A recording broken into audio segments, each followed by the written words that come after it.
qué es lo que le molesta al Señor, qué es lo que espera de cada uno de nosotros. Por lo tanto, una vez más, gracias al Señor por habernos dejado su palabra. Amén, hermanos. Gloria a Dios.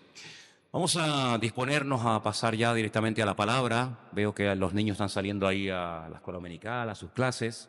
Y tal vez podríamos abrir la otra puerta. Isabel, podríamos abrir la puerta para que entre un poquito de aire. Aunque ahora ya hemos dejado de cantar y yo creo que ya ahora va a haber un poquito más de fresquito. Si me pueden traer un trapito, una toalla, algo para secarme, se lo agradecería en el alma. ¿Sí? Vamos a hablar en esta tarde, quiero hablar en esta tarde para mí algo muy importante. Estoy seguro que muchos de ustedes le han hablado a gente del Señor y en algunos casos no ha sido tan difícil compartir la palabra, su testimonio, su experiencia con Cristo, pero seguro que más de uno de ustedes le lleva hablando años a alguna persona del Señor y vemos que aparentemente, de momento, todo sigue igual. No ha habido ningún cambio, parece que su corazón sigue cerrado, endurecido. Y una de las cosas que tenemos que tener claras es que nuestra obligación como creyente no es convencer a nadie de pecado ni de nada.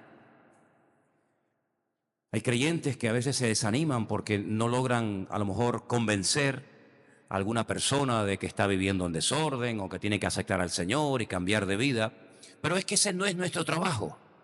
El único que puede cambiar las vidas es el Señor. Nuestra obligación, por supuesto, es hablar, testificar, darle palabra, darle testimonio. Pero ¿saben qué, hermanos? Tenemos que llegar a la conclusión de que si el Espíritu Santo no toca esa vida y no hace la obra, ya puede estar hablándole días, semanas, meses y años y no va a pasar absolutamente nada. Tenemos una promesa de parte del Señor y es que el Espíritu Santo puede convencer a una persona de pecado. Creo también que la actitud de la persona es muy importante, pero independientemente de la actitud que pueda tener, más abierta, más cerrada, más a favor, más en contra, no hay persona que Dios no pueda ablandar su corazón. Hemos visto y escuchamos testimonios de personas, a lo mejor hay alguna persona aquí también esta noche, que durante años no quería saber nada de Cristo, no quería saber nada de la palabra del Señor, y llegó el momento cuando el Espíritu de Dios tocó su corazón, aceptó al Señor, y a partir de ese momento su vida fue cambiando progresivamente. No todo el mundo cambia en el mismo momento, en el mismo tiempo. Lo que a uno le impacta, a otro puede ser que hasta lo endurezca. Le cuentas a lo mejor una experiencia fuerte que has tenido con el Señor, tu propio testimonio, y a más de uno lo deja con la boca abierta, le impacta. Sin embargo, a otros como que no le dice absolutamente nada. Es que cada persona es un mundo, amén, hermanos. No hay dos personas iguales. Hay personas que les gusta que les des la bienvenida en la iglesia y hay otros que me dicen, a mí no me gusta que me den la bienvenida. Yo quiero pasar desapercibido.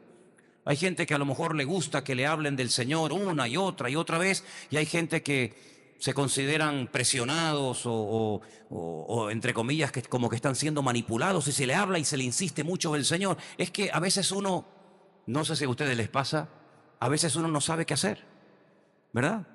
¿Qué hago? ¿Le hablo o me callo? ¿Le caeré pesado? A lo mejor si le hablo un poquito más se convierte, o si me callo a veces uno no sabe qué hacer. Y es en esos momentos cuando uno reconoce la impotencia tan grande a la hora de convencer a un alma de pecado. El único que los puede convencer es el Espíritu Santo, es el Señor. Piensen, por ejemplo, ustedes en personajes como Faraón. ¿Cuántos milagros vio ese hombre? Milagros increíbles.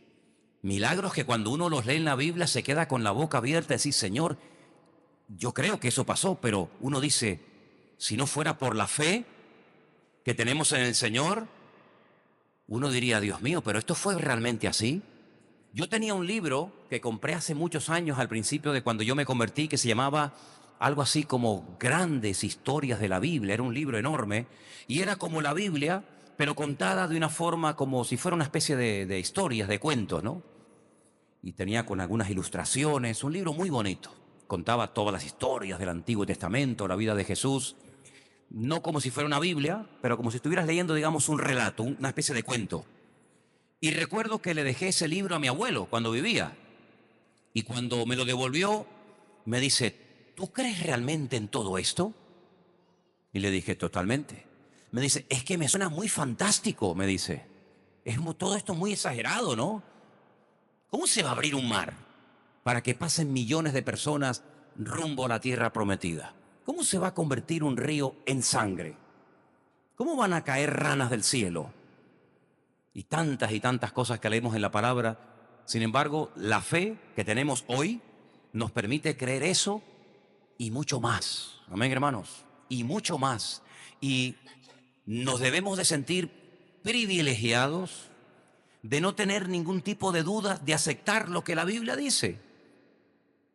Porque no todo el mundo lo tiene tan fácil. Damos testimonio y hablamos con personas que todo lo cuestionan.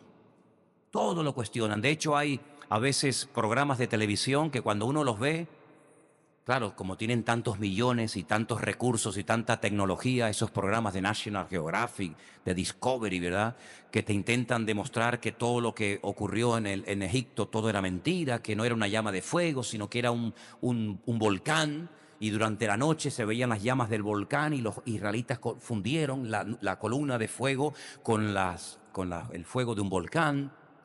Y no es que realmente el mar Rojo se dividiera, sino que hubo un desprendimiento de tierras y entonces apartó las aguas. Y no fue que realmente los israelitas cruzaron el río Jordán, sino que también hubo una especie de desmoronamiento, se desmoronó la tierra y entonces pasaron. Y me acuerdo que una vez le dije a uno, oye, pues entonces el milagro fue más grande.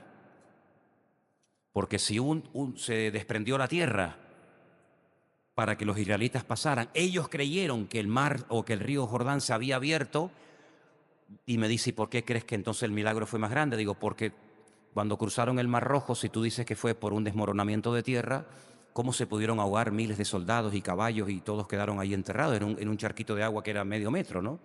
Es decir, el hombre siempre va a intentar de desprestigiar la Biblia, siempre va a intentar buscar una explicación científica, ¿no? Una explicación científica a los milagros de la Biblia.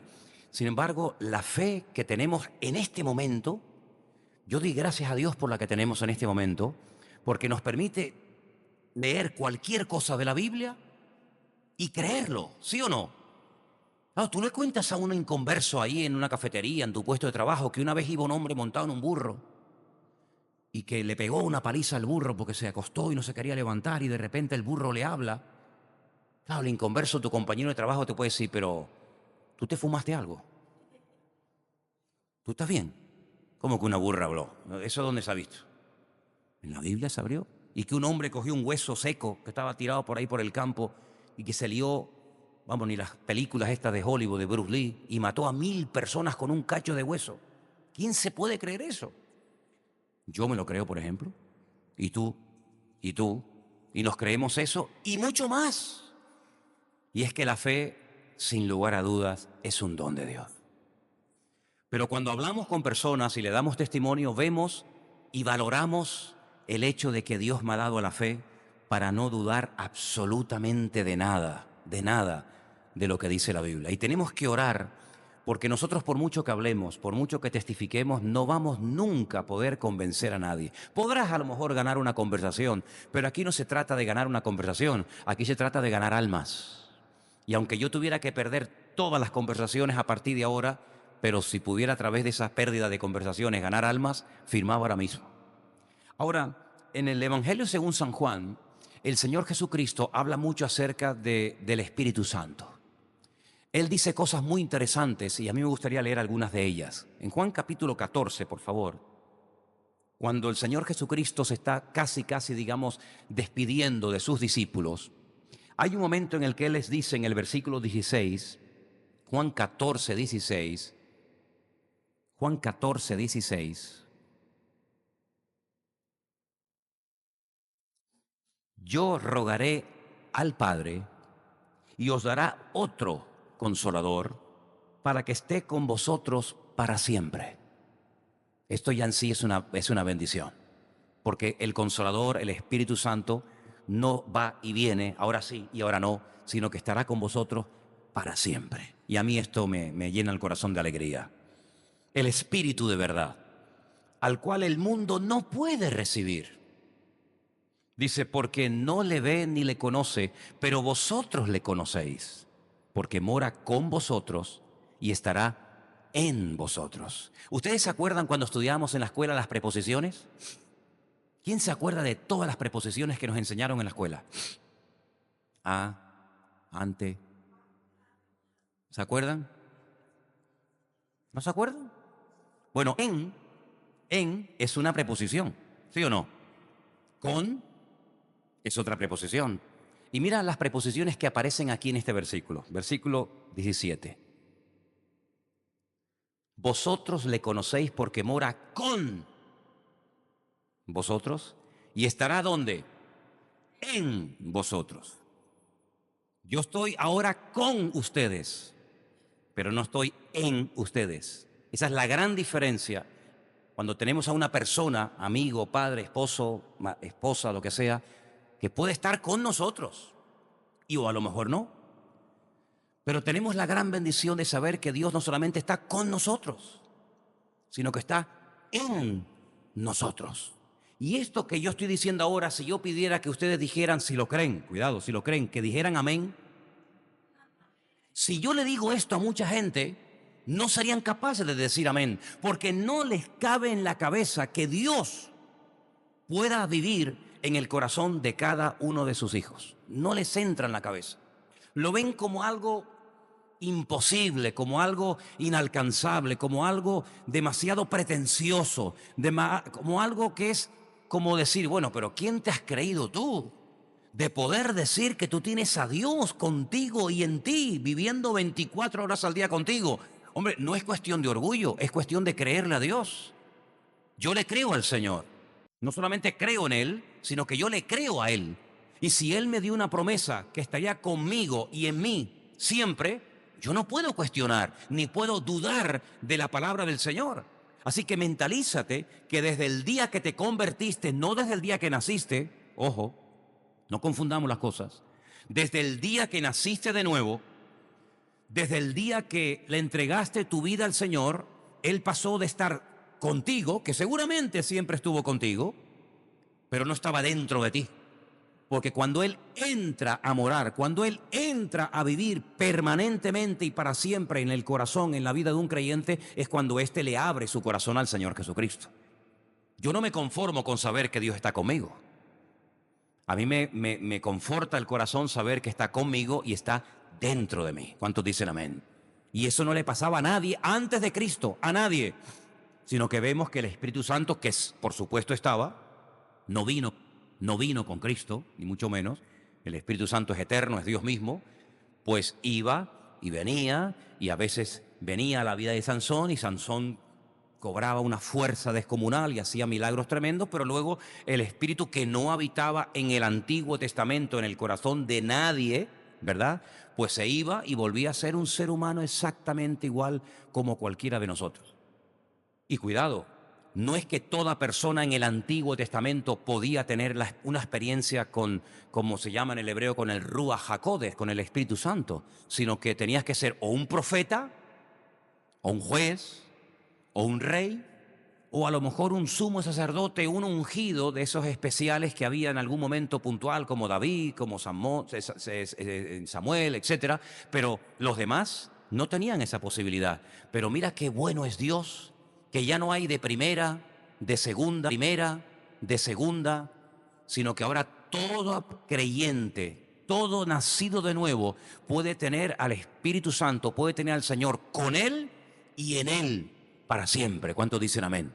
Esto es algo realmente maravilloso y extraordinario. Pero dice, no os dejaré huérfanos, vendré a vosotros. Vamos a pararnos en este versículo, porque si dice el Señor, vendré a vosotros, pero si Él se marchó a los 40 días de estar con sus discípulos, ¿cómo se interpreta esto de vendré a vosotros? Es decir, Jesús cuando resucita, sabemos todos que está 40 días con sus discípulos, ¿sí o no? A los 40 días dice que los sacó fuera de Jerusalén y desde un pueblecito que queda muy cerca de Jerusalén, llamado Betania, más o menos, cerca de por ahí el Monte de los Olivos, asciende y no ha vuelto más. El Señor no se fue y vino, sino que el Señor se ha ido. Pero Él está diciendo aquí, vendré a vosotros. ¿Y a quién les está hablando en ese momento el Señor? Claro, yo no estoy allí presente. Si esta promesa fuera única y exclusivamente para los que estaban allí presentes, esta promesa es muy bonita, pero no tiene ninguna repercusión en nosotros. El Señor está delante de Pedro, de Jacobo, de Juan, de Santiago, etcétera, etcétera, y les dice, vendré a vosotros. Si la promesa era única y exclusivamente para ellos, entonces tenemos que decir en esta tarde que esto, aunque suene muy bonito, esto no es para nosotros. ¿Esa es la correcta interpretación? Pues no. Porque si solamente le está prometiendo a sus discípulos, vendré a vosotros, si solamente fuera a ellos, ¿cuándo vino a ellos otra vez? Si ellos nunca vieron venir al Señor en las nubes. Es más, antes de ascender, ustedes recuerdan que le dicen al Señor, Señor, una pregunta, antes de que te vayas. ¿Restaurarás el reino antes de que te vayas o todo va a seguir igual? Y unos ángeles le dicen, no, perdón, creo que fue el mismo Señor, les dice, nos toca a vosotros saber las sazones que el Padre puso en su sola potestad. Y se fue, ascendió, dice que lo vieron y nunca más lo volvieron a ver. Nunca más lo volvieron a ver. Que yo sepa, según la Biblia, solamente en el Nuevo Testamento hay 3 casos de personas que lo vieron. ¿Recuerdan quiénes son? Para no perder tiempo. El primero, Esteban. Esteban, el día que está siendo apedreado, le dice a los que le están matando a pedradas, estoy viendo ahora mismo al cielo abierto y al Hijo de Dios sentado a la diestra del Padre. ¿Lo vio o no lo vio? Por supuesto. La segunda persona que vio a Jesús después de la ascensión fue el apóstol Pablo. Se le presentó camino hacia Damasco, oyó su voz, habló con él, Jesús le respondió, ¿quién eres? Soy Jesús de Nazaret, a quien tú persigues. ¿Y qué quieres que haga? Vete a la ciudad y se te dirá lo que tienes que hacer. Él mantiene una conversación con el Señor. Luego, en una de sus epístolas, ya cuando es el famoso apóstol Pablo, dice que él incluso llegó a subir, ¿verdad?, a la presencia del Señor, y allí dice que allí vio cosas y oyó cosas que el Señor le dijo, esto no lo cuentes. Fíjate qué tremendo, ¿eh? Esto no lo digas. Tú esto lo guardas en tu corazón. Dice que vio y oyó cosas inefables que el Señor no le dijo, cuéntalas. Y la tercera persona que dice que lo vio y cuando lo vio cayó como muerto a sus pies, fue en la isla de Patmos, el apóstol Juan, en Apocalipsis capítulo 1. Pero Pedro nunca más volvió a ver al Señor, ni Santiago, ni Tomás, ni los hijos de Zebedeo. Entonces cuando les dice, vendré a vosotros, no se está refiriendo lógicamente a una venida física, porque si no lo vieron, lo que el Señor prometió era mentira. Si la promesa no solamente era para los discípulos que estaban allí, sino para todos los creyentes a lo largo de la historia, el vendré a vosotros también es para nosotros, y no lo hemos visto con nuestros propios ojos, ni lo hemos visto físicamente entre nosotros, cómo se materializa, cómo se cumple la promesa de vendré a vosotros y estaré con vosotros para siempre. ¿Cómo lo hace? Porque yo quiero preguntar esto. A mí me gusta que la gente piense, que la gente razone, y no que repitan las cosas como los loros, que después no son capaces ni de demostrarlo con la Biblia. Yo quiero que usted piense y que usted sea capaz con la Biblia, no con razonamientos humanos ni con filosóficos, eso no me interesa, sino con la Biblia, ¿cómo puede usted demostrar que Jesús está con usted? Porque la pregunta que les quiero hacer es, cuando una persona se convierte, ¿quién viene a morar al corazón del creyente? ¿Jesús? ¿Dios? ¿El Espíritu Santo? ¿Quién viene? ¿El Espíritu Santo? ¿O Jesús? ¿O Dios? Porque yo he oído cristianos que dicen, ¿usted habla en lenguas? No, yo todavía no he hablado nunca en lengua. Ah, entonces usted no tiene el Espíritu. ¿No ha escuchado gente usted así? Siempre hay gente que dicen disparates en todas partes. Entonces David no tuvo el Espíritu Santo. Juan el Bautista no tuvo el Espíritu Santo. Sansón no tuvo el Espíritu Santo. No lo tuvieron. ¿No hablaban en lenguas? ¿O hablaban lenguas David? ¿Y Abraham? ¿Y Moisés? Dice la Biblia que el hombre más cerca del corazón de Dios fue David y nunca habló en lengua. Pero ese hombre tocaba un instrumento, sin abrir la boca, tocaba un instrumento y los demonios salían corriendo. Y hay algunos que ni a gritos se van las moscas. Y con cuatro cuerdas ponía a correr a los demonios. Si no es por el poder del Espíritu de Dios, ¿por qué fue? Es decir, el Señor Jesucristo está dando promesas que tienen un cumplimiento a corto plazo y a largo plazo. Por supuesto que los discípulos también podían decir que tenían el Espíritu, tenían la presencia del Señor con ellos, pero también nosotros que no lo hemos visto nunca, que no se nos ha parecido físicamente y lo hemos podido tocar, como ellos dijeron, nosotros lo que tocamos, lo que vimos y lo que oímos es lo que les estamos contando, no nos estamos inventando cosas raras, nosotros lo vimos, lo tocamos, comimos con Él, viajamos con Él, dormimos con Él, nos levantábamos con Él, estábamos todo santo día con Él y sabíamos qué tamaño, qué estatura tenía, cómo eran el color de sus ojos, cómo caminaba, cómo dormía, cuánto dormía, lo sabían todo del Señor. Ellos, por supuesto, que tuvieron la bendición del Señor en su vida y su presencia, pero nosotros también podemos tenerla. ¿Cuántos dicen amén? Cuando el Señor dice, no os dejaré huérfanos, ¿es una promesa solamente para los discípulos o es también una promesa para nosotros? Por supuesto, porque si no comenzamos a mutilar y a sacar la Biblia, esto no era para fulano, esto era para mengano, esto era para nosotros, y al final nos quedamos con 4 páginas de la Biblia, que esto sí es para nosotros. Las promesas que hace el Señor Jesucristo, escuchen bien, las promesas, no confundan promesas con profecías, son 2 cosas diferentes. Usted no se puede apropiar de una profecía como si fuera una promesa, que es lo que muchos cristianos hacen. Muchos cristianos, inconscientemente, cogen una palabra profética y se la toman como si fuera una profecía. Perdón, cogen una profecía y se la toman como si fuera una promesa. Y eso es un gravísimo error, porque están esperando que ocurra algo que nunca te va a ocurrir a ti, porque fue una palabra profética específica para una persona, pero no es para ti. Pero las promesas de la Biblia, las promesas que hace el Señor Jesucristo durante su ministerio, son para todos los creyentes de todas las edades y de todas las denominaciones de la tierra. ¿Cuántos dicen amén? Estaré con vosotros para siempre, otros para siempre. ¿Con quién dice? ¿Para quién le dice? Para aquella generación, para la generación posterior y hasta llegar a nuestros días. Ahora, si ustedes se dan cuenta, si seguimos leyendo un poquito más abajo, en el capítulo 14 de San Juan, versículo 26 dice, mas el Consolador, solamente se emplea esa palabra en el Evangelio según San Juan. Nadie más utiliza ese término. El Consolador.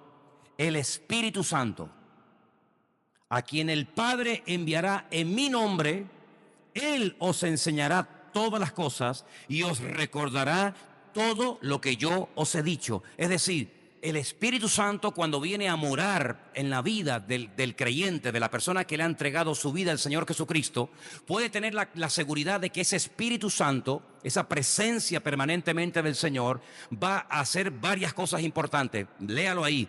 Nos va a enseñar cosas y nos va a recordar cosas.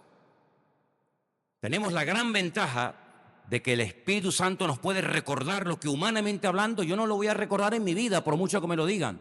Pero el Espíritu Santo tiene la capacidad y la autoridad para en cualquier momento hacerte recordar algo que tú dices, pero ¿cómo puedo yo hablar esto? ¿Y cómo me pueden a mí fluir estas palabras? ¿Y cómo le puedo yo decir estos versículos a esta persona si yo ni siquiera sabía que iba a hablar con él o con ella hoy? Pero resulta que me he pegado 2 horas hablando con él y salían las palabras y los versículos y no sé qué, y resulta que yo ni venía preparado, ni sabía que iba a hablar con nadie. Es que el Espíritu Santo hará que tú puedas recordar la palabra que mora dentro de ti.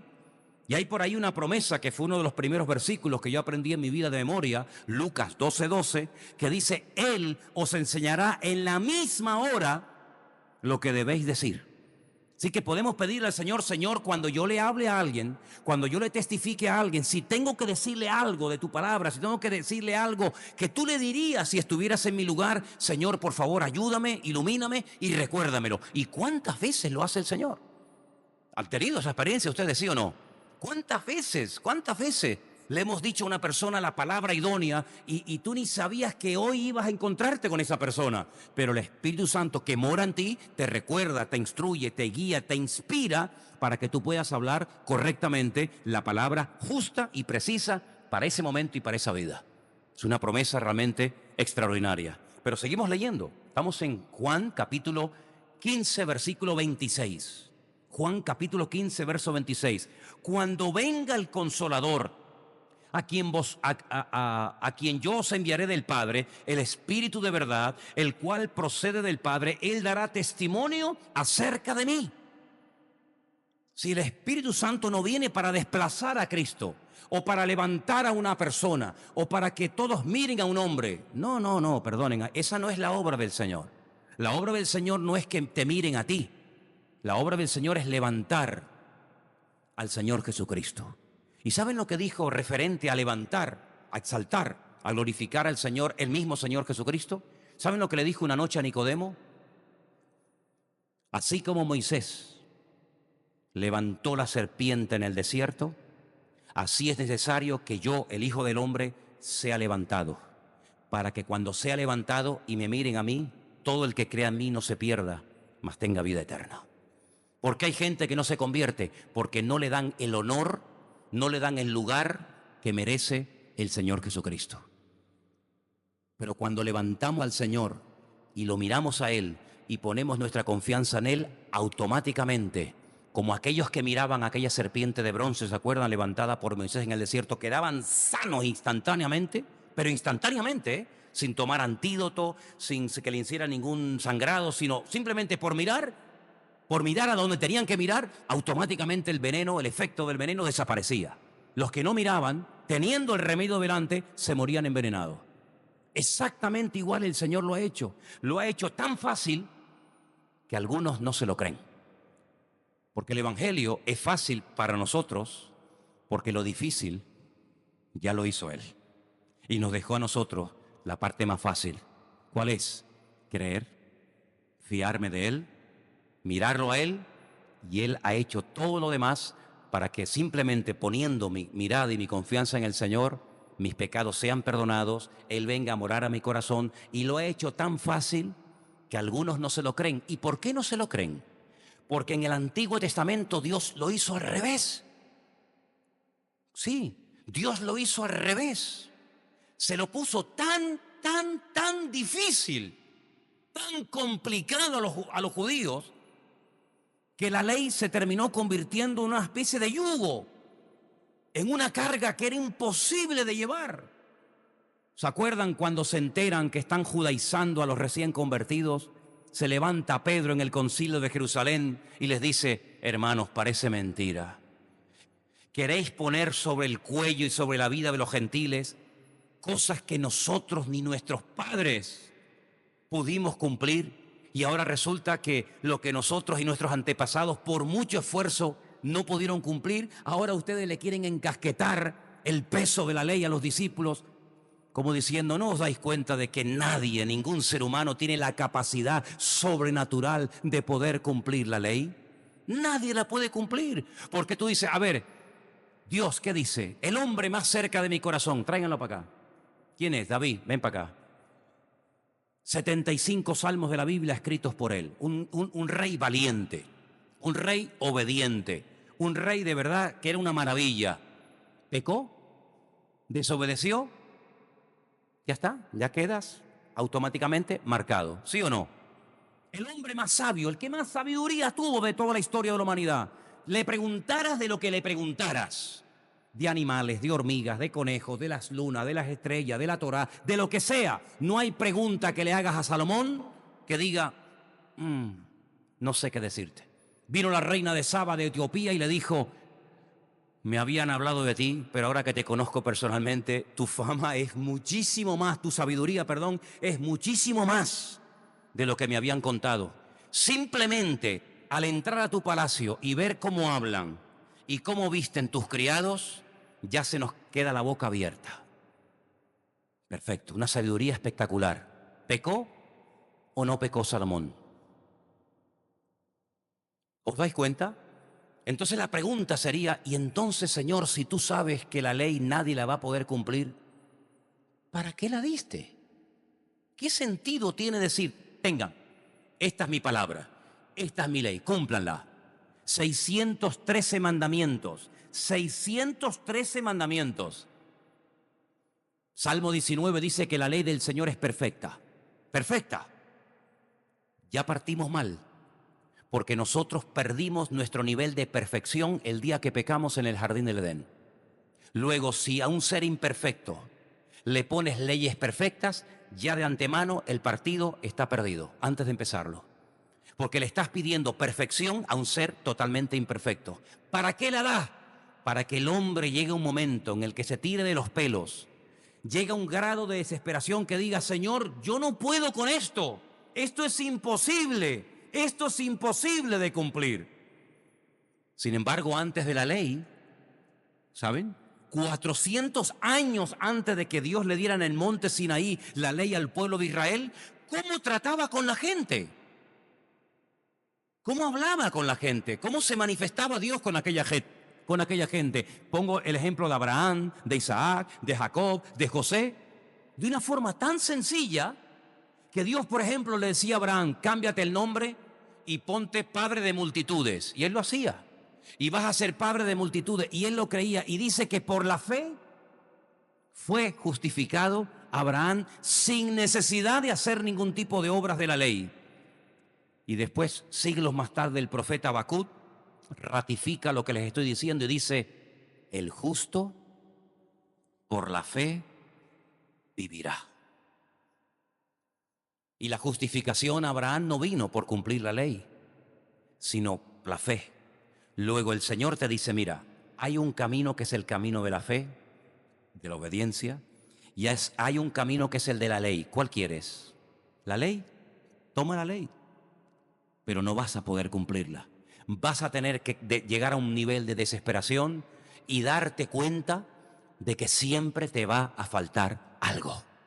Por mucho que cumplas, esa satisfacción de la justificación, del sentirte perdonado, nunca la podrás experimentar por las obras de la ley.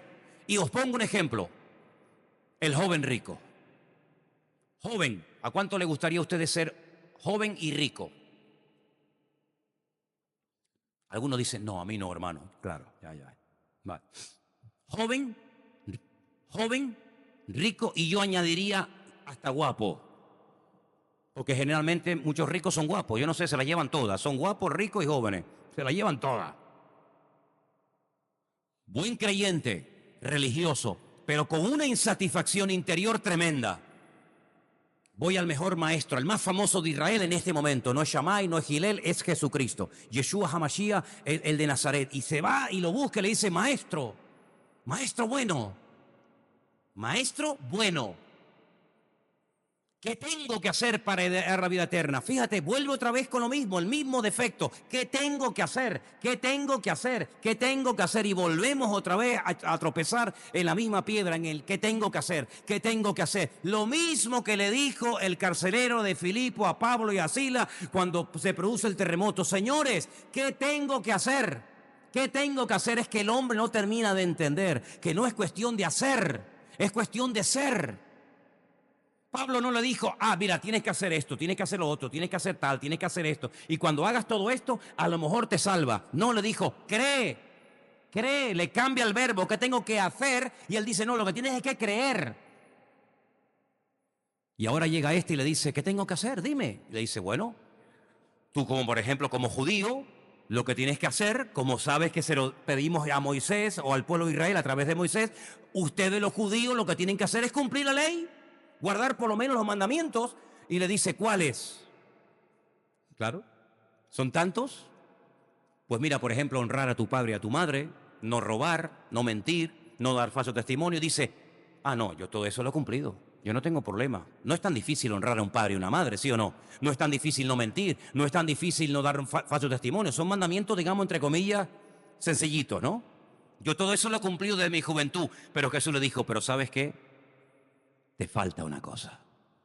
te falta una cosa. Aparentemente lo tienes todo en la vida, guapo, joven, rico, religioso, moral, lo que quieras, pero te falta una cosa. Y es que te lo voy a decir claro y te voy a poner a prueba. ¿Serías capaz de desprenderte de todo lo que tienes? Dárselo a gente que no conoces de nada, porque si le dices, dáselo a tu padre, a tus hermanos, sí, vale, papá, mira, guárdeme esto que me voy un tiempo con el maestro. No, a los pobres, a los que tú no conoces de nada, al primero que pase por la calle. Y después, cuando lo hayas hecho, ven y sígueme. ¿No querías una respuesta? ¿No querías saber? Ya te lo he dicho. Dice que se fue muy triste. Muy triste, ¿por qué? Lo has visto. Has oído la respuesta. Te ha dicho exactamente lo que necesitabas y se fue muy triste porque dice que era muy rico. Y él dice, pídeme 30 corderos de sacrificio, pídeme que vaya las 3 veces al año a Jerusalén a celebrar la fiesta, pídeme que mate bueyes, pídeme lo que quieras, pero yo venderlo y desprenderme de todo y seguirte a ti. ¿Y de qué vivo? Y lo quiere llevar antes de la ley. ¿Te das cuenta? Te voy a llevar antes de la ley, donde le dije a un hombre que es justificado no por las obras de la ley, no por lo que hace, sino que el justo por la fe vivirá. ¿Tú quieres vivir? ¿Tú quieres vivir en Dios? Ya sabes, tienes que entrar a un nivel de fe que la ley no te da. Mira, para cumplir la ley no hace falta fe. No matarás, no mato. Hay miles, millones de inconversos que nunca han matado a nadie. Es decir, que para no matar no hace falta ni convertirte. No dirás falso testimonio. Pues no lo digo. ¿Eres creyente? No. ¿Crees en Dios? No. Pero no digo falso testimonio.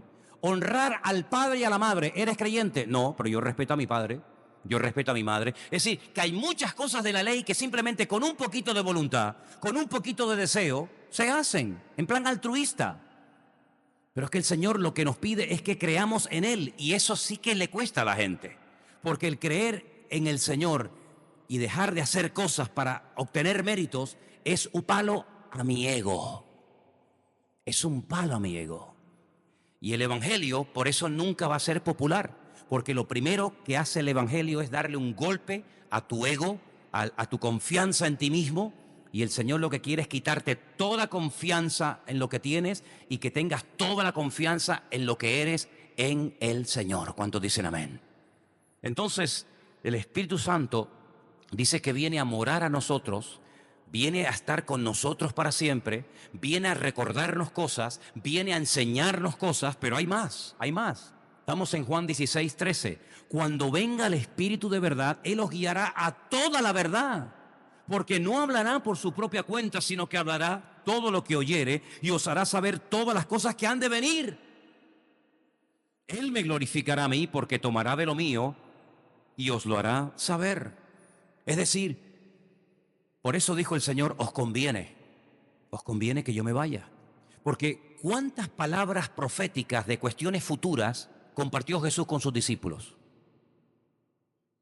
Muy pocas, muy pocas. Por ejemplo, un día les profetizó que uno de ustedes me va a entregar. Eso es una palabra profética, aún no se había producido. Otra palabra profética cuando le dijo a Pedro, antes de que el gallo cante, tú me negarás. Eso es una palabra profética. Una palabra profética es cuando el Señor Jesucristo dice, voy a subir a Jerusalén y me van a echar mano y me van a matar, y me van a echar mano y me van a matar. Eso es una palabra profética.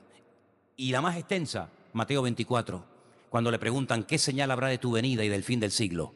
Y les da toda la enseñanza de nación contra nación, reino contra reino, pueblo contra pueblo, falsos profetas, esa.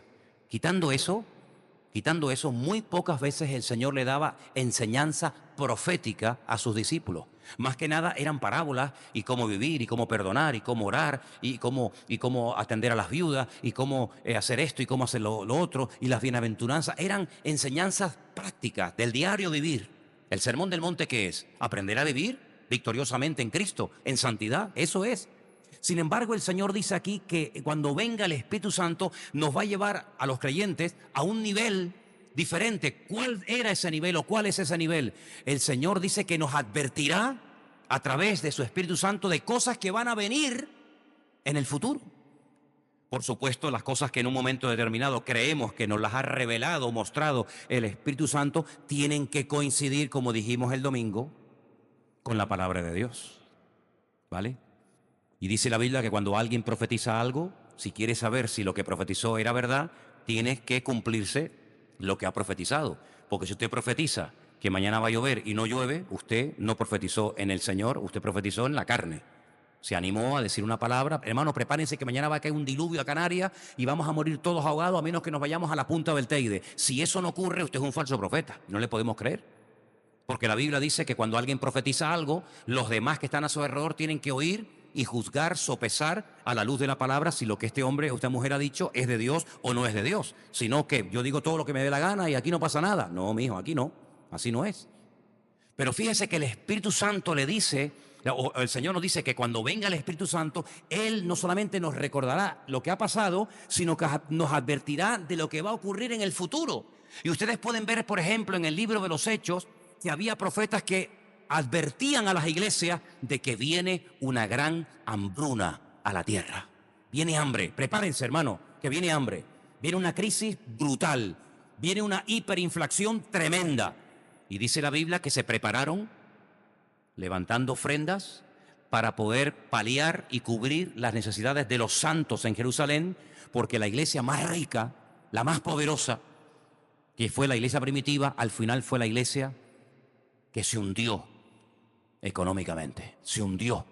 Y la Biblia habla de los pobres de Jerusalén.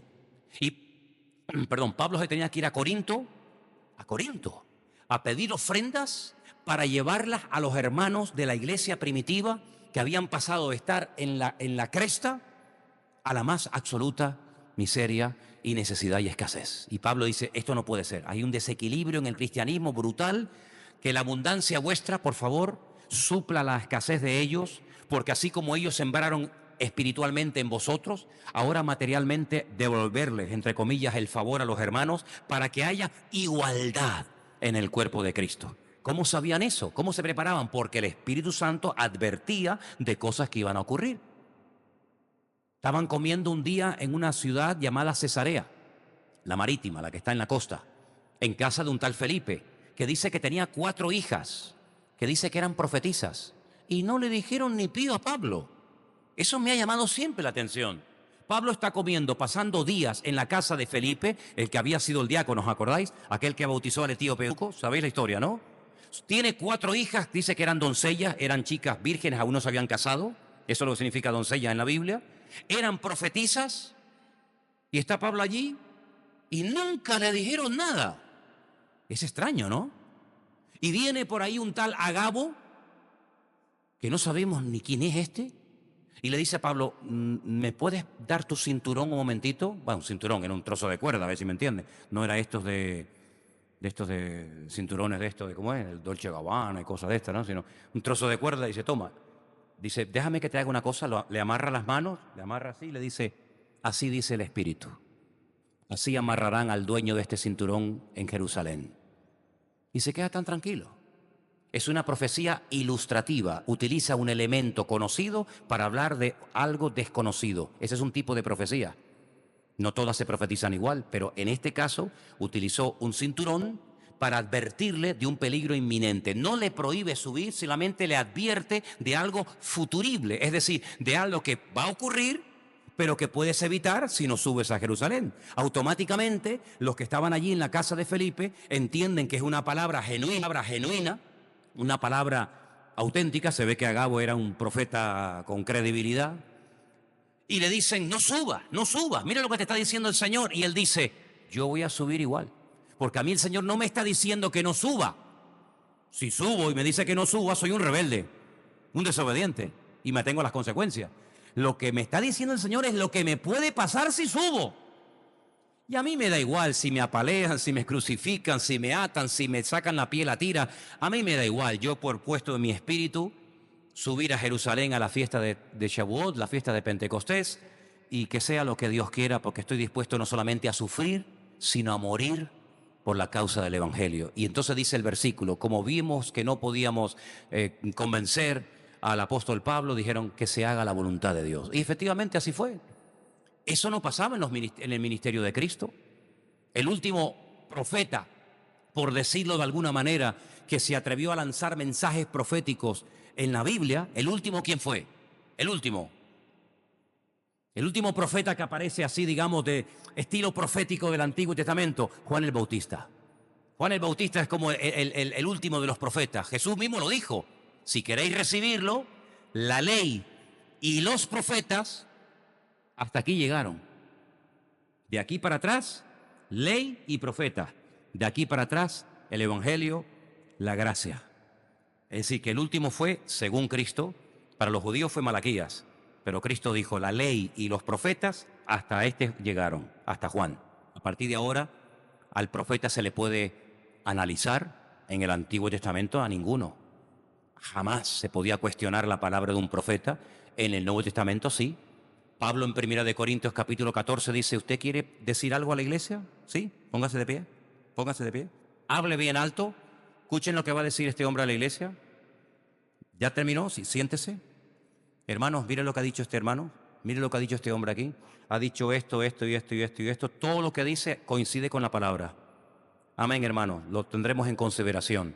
En el momento que haya la más mínima cosa que no coincide con la palabra, hermanos, no prestemos atención a lo que este hombre ha dicho, porque esta persona está totalmente fuera del orden establecido por la palabra de Dios. El profeta no es como en el Antiguo Testamento que decía, mira, ven para acá, que te voy a decir una cosa, ven, no se lo diga a nadie. Y eso se acabó. Las cosas claras, las cosas a la luz. Tú eres profeta, Gabo, ven para acá, delante de Felipe, sus hijas, los apóstoles, Pablo, ¿qué tienes que decir? No me lleves a Pablo al baño y le digas, Pablo, escucha una cosa, mira, te voy a decir una cosa. Te va a pasar una que no te vas a enterar, pero no se lo diga a nadie. No, no, no, no. No, no, no. Las cosas claras y el chocolate espeso. El profeta del Nuevo Testamento no es el vocero de Dios, que cuando habla él o ella, todo el mundo a callar. No, mijo, usted se equivocó. Algunos que viven así tenían que haber nacido en la época de Ezequiel o de Malaquías o de Joel. Hoy en día el profeta tiene que ser filtrado a la luz de las Escrituras, a la luz de la palabra de Dios. Y no puede decir cualquier cosa. En el Antiguo Testamento decía Jeremías, me voy a Babilonia. ¿A Babilonia? ¿Para qué? Porque el Señor me ha dicho que me quite el cinturón. Han leído esto, ¿no? Que lo meta en una cueva y que lo deje allí. Y metía el cinturón, lo metía dentro de una cueva en Babilonia. Es como si te dice el Señor, mañana por la mañana compras un vuelo y te vas a Afganistán. Te quitas el cinturón y lo metes allí en una cueva y te vienes otra vez para Tenerife. Y cuando llegas a Tenerife, a los pocos días que estás reventado del viaje, el cambio horario, las comidas te sentaron mal, el agua echó polvo, te dice, ¿te acuerdas dónde dejaste el cinturón? Sí, claro, vete a buscarlo. Yo, Señor, ¿pero esto qué es? Y Jeremías se iba, cogía el cinturón, todo podrido, todo roto, y le decía, Señor, ¿y esto qué es? Dile a la casa de Israel que así están ellos. Todos están podridos. Y lo hacían. Y nadie protestaba, decía, ¿pero tú qué estás haciendo, Jeremías?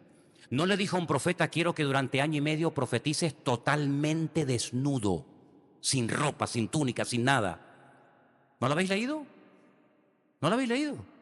¿Qué libro leen ustedes, mijo? No le dijo a un profeta, quiero que me construyas una maqueta de la ciudad de Jerusalén, así, con el templo, con las murallas, todo en barro, muy bonito. Si me lo hubiera pedido a mí, ni en plastilina sería capaz de hacerlo. Ni en plastilina, sería un desastre, ¿no? Haría bolitas así, constrúyela toda, sale a la ciudad y le dice a la gente, mira qué maqueta más bonita de la ciudad de Jerusalén, mira el templo, las calles, mira el estanque de Siloé, el estanque de Betesda, el palacio de Herodes, qué bonito, ¿eh? Sí, y ahora le dice el Señor, rómpelo a martillazos delante de ellos.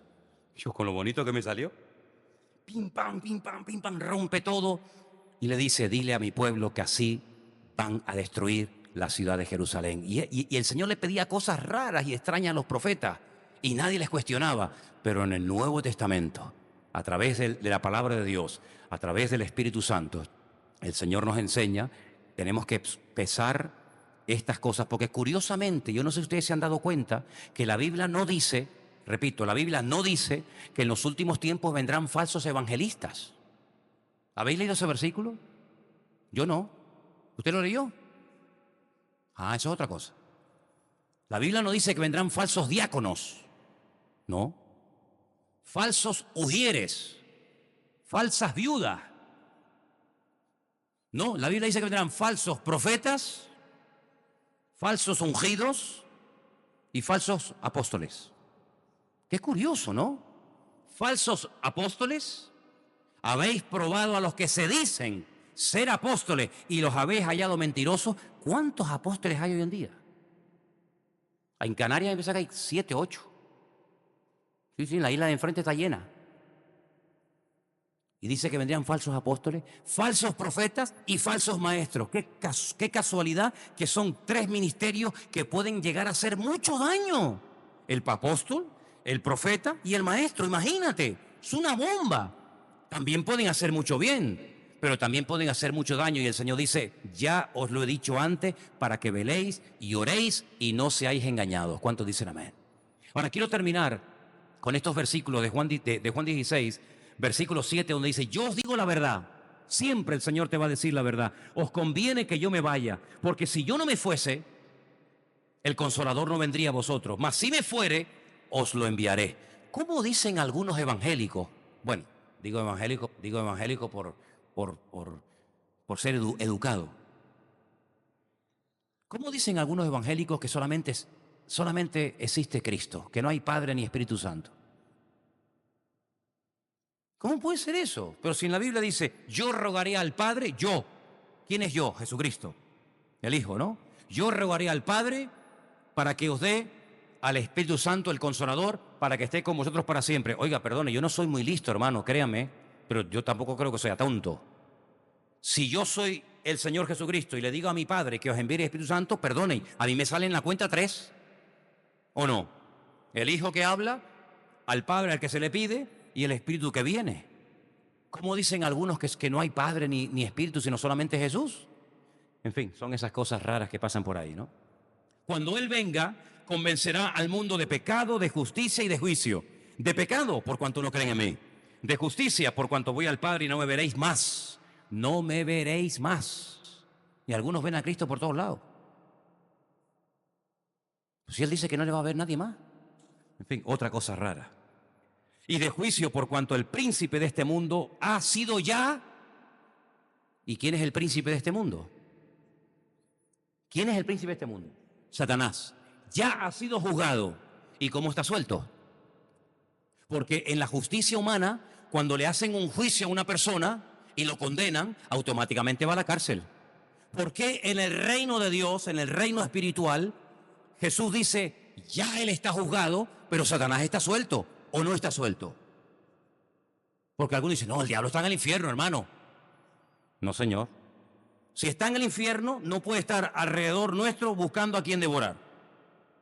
Si está en el infierno, ahí está, ¿no? Y no sale. Porque que yo sepa, el que entra al infierno no sale. ¿Sí o no? Y entonces, ¿por qué dice, cuidado, hermano, velad, orad, porque el diablo anda alrededor vuestro como león, crujiente o rugiente? Rugiente, que no es crujiente, que es otra cosa. Como león rugiente buscando a quien devorar. Entonces no está en el infierno. ¿Qué es lo que significa yo te he condenado, amigo? Tú ya has sido juzgado, pero estás en libertad bajo fianza.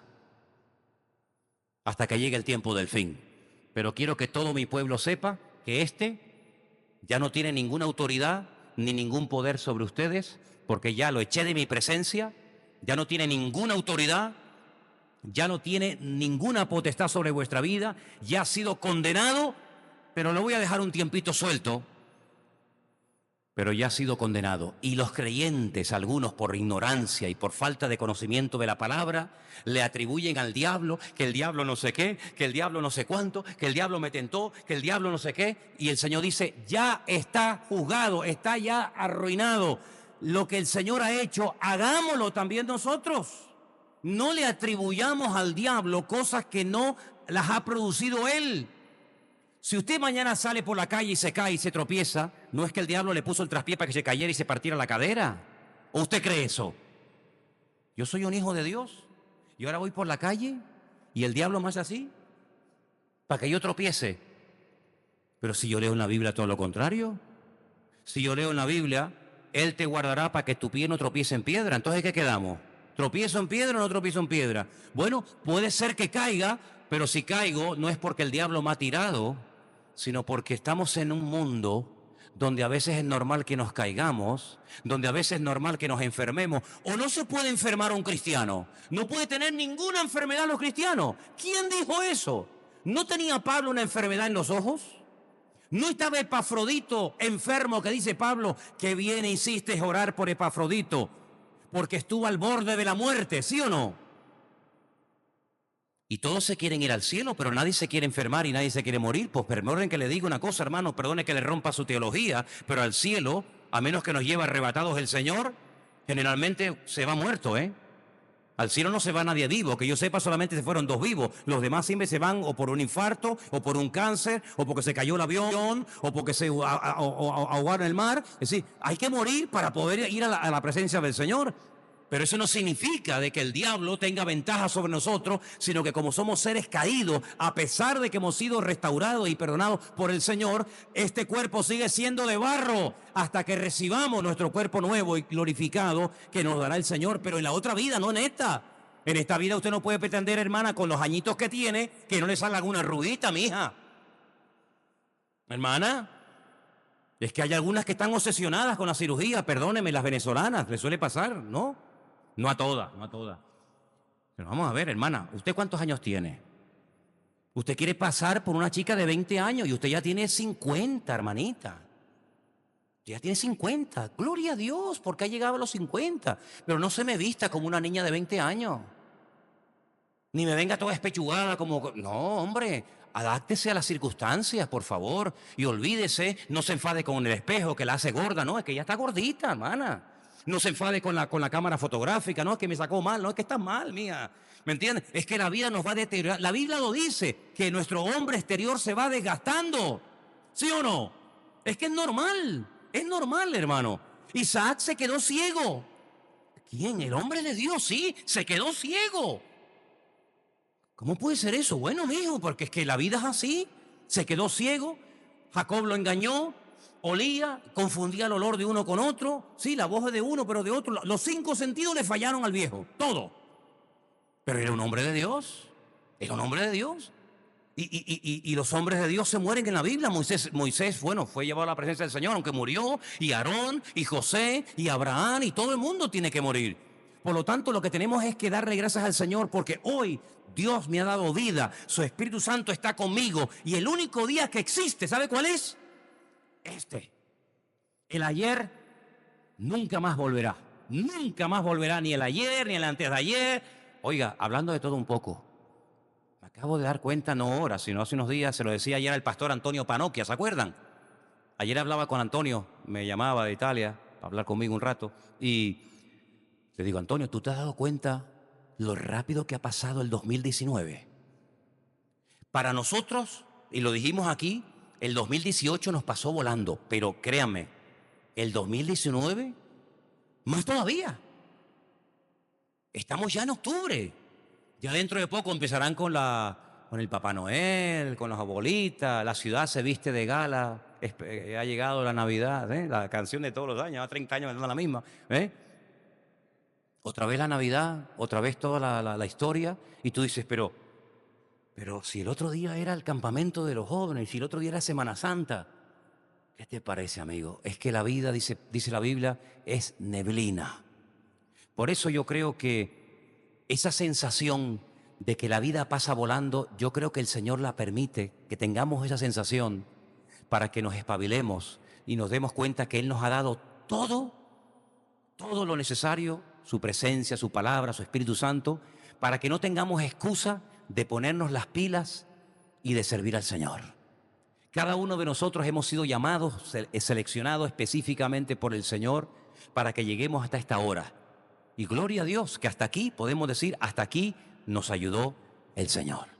Pero en cuanto nos demos cuenta, se nos va la vida y por eso digo, hermanos, aprovechemos el tiempo. Y sobre todo siempre digo lo mismo a los jóvenes, apelo a los jóvenes, porque teóricamente, ustedes tienen más tiempo que los que ya tenemos unos años. Sirvan al Señor, les animo a servir al Señor, a prepararse, a estudiar, a repartir folletos, a aprovechar el tiempo, a utilizar las fuerzas que la naturaleza les ha dado. Os escribo a vosotros porque sois fuertes, dice la Biblia. Entonces, anímese, ponga la mano en el arado, porque tenemos el Espíritu de Dios privilegio que muchos profetas no tuvieron y nosotros podemos tenerlo hoy en día. Vamos a vivir para la gloria del Señor. ¿Cuántos dicen amén? Cierra tus ojos ahí donde estás. Aleluya. Vamos a darle gracias a Él por su palabra, por este regalo maravilloso que nos ha dado del Espíritu Santo. ¡Qué maravilla! El mismo Espíritu que tenía nuestro Señor Jesucristo lo podemos tener nosotros dentro, viviendo con nosotros. Podemos pedirle que nos guíe, podemos pedirle que nos advierta, podemos pedirle que nos recuerde lo que Él nos enseñó en su palabra. ¡Qué maravilla! ¡Qué bendición tan grande, Dios mío! No pares nunca de darle gracias a Dios. Olvídate de lo económico, de lo material, que puede ser más o menos, temporada de más abundancia, temporada de menos abundancia, da igual.